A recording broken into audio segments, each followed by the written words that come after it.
নমস্কার।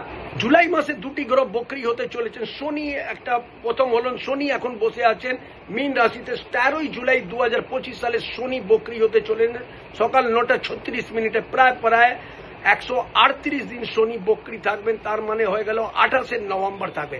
শনি প্রচন্ড slow planet আছে, তাহলে আমাদের সকলেরই জীবনে সব কাজ একটু ঝিমিয়ে যাবে, ধীরে গতিতে কাজ চলবে। আমাদের ধৈর্য রেখে কাজ করতে হবে এবং জীবনে প্রচন্ড বাধা আসবে, এটাকে একটু দেখে বুঝে আমাদের চলতে হবে। আর 2 নম্বর হলো বুধ গ্রহ এটা এখন তখন বসে থাকবেন কর্কট রাশিতে। 18 জুলাইতে সকাল 10:13 বক্রী হবেন। এটা প্রায় 25 দিন বক্রী থাকবেন। তার মানে 11 আগস্ট পর্যন্ত বক্রী থাকবেন।